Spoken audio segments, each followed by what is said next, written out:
Bonjour et bienvenue dans le journal Anti-Guyane de ce jeudi 11 février 2010.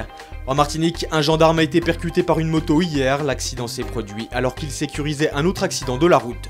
En Guyane, 5 mois après son lancement, la Suriname Airways met fin à la desserte aérienne entre Paramaribo et Rochambeau.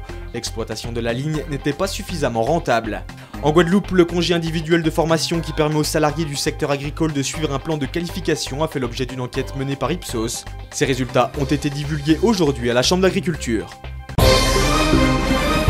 Un gendarme a été grièvement blessé, percuté par un motocycliste pendant qu'il intervenait sur un accident de la circulation dans la soirée de mercredi. Alors qu'il protégeait les lieux du sinistre avec un collègue, un motard sans casque, venant à vive allure, s'est porté à leur hauteur sans ralentir à la vue du premier militaire avant d'aller percuter le deuxième gendarme. Ce dernier, victime de fractures aux membres et à la face, devait être opéré dans la journée, tandis que le motard a lui été aussitôt interpellé et se trouve en garde à vue. Le commandement de la gendarmerie de la Martinique n'a pas caché son indignation ce matin, rappelant que les gendarmes ont un rôle important, celui d'assurer la sécurité des personnes et des biens, et qu'à travers leur présence sur les routes, ils luttent ainsi contre la délinquance routière. Des suites judiciaires seront certainement réservées à cette affaire et l'auteur présumé des faits risque une lourde sanction pour son geste.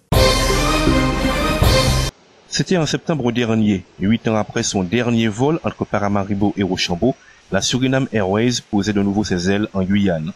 5 mois plus tard, l'exploitation de la ligne n'étant pas suffisamment rentable, la compagnie aérienne surinamienne annonce qu'elle va assurer sa dernière liaison lundi prochain.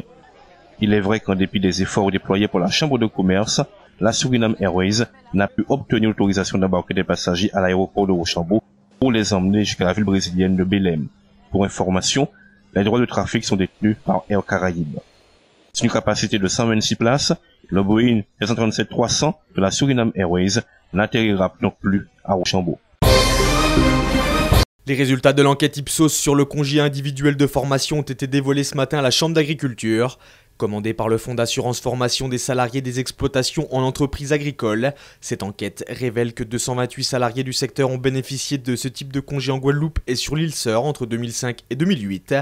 Ces formations d'un an ou de 1200 heures maximum sont intégralement prises en charge par le FAFCA et permettent aux salariés de suivre un plan de qualification hors de l'entreprise. Pour ce faire, les bénéficiaires du congé individuel de formation voient leur contrat de travail interrompu et continuent de percevoir le même salaire. Ce facteur de promotion sociale permet notamment une évolution positive dans le corps de métier et facilite par la même occasion la reconversion professionnelle. Des formations dont le coût moyen est estimé à 14 470 € en Martinique et 16 220 en Guadeloupe. Bonne nouvelle pour les abonnés de France Télécom Orange, le tarif des communications depuis un téléphone fixe à destination des mobiles va baisser. Cette diminution du coût de l'appel depuis un fixe vers un portable des Antilles et des autres DOM permet aux clients résidentiels du groupe d'alléger leurs factures de manière significative. Elle résulte de la baisse des tarifs des terminaisons d'appel et s'inscrit dans le cadre d'une recherche de qualité de service optimale. Philippe Roclor, directeur régional de France Télécom. La baisse des tarifs que nous engageons à partir du 11 février prochain permettra à tous les foyers antillais d'avoir une baisse de leur communication du téléphone fixe vers le téléphone mobile de 25 à 50% en fonction que l'on appelle directement de la Guadeloupe vers la Guadeloupe ou de la Martinique vers la Martinique, ou alors qu'on appelle de la Guadeloupe vers un autre département d'outre-mer. Ces baisses donc s'échelonnent entre 25 et 50%. Des tarifs préférentiels qui entrent en vigueur dès ce 11 février et qui contribuent à la fidélisation d'une clientèle toujours soucieuse de son budget. À l'occasion de la présentation officielle du plan d'investissement hospitalier, la ministre de la Santé, Roselyne Bachelot, a dévoilé les grandes orientations pour les établissements de santé de l'Hexagone et d'Outre-mer.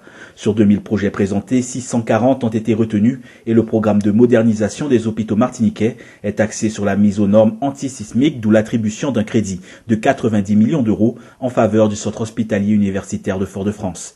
Plus globalement, 15 projets ont été validés pour notre île. Ils prévoient surtout la mise à jour ou la création de systèmes d'information hospitaliers, et ce, dans le cadre du plan Hôpital 2012.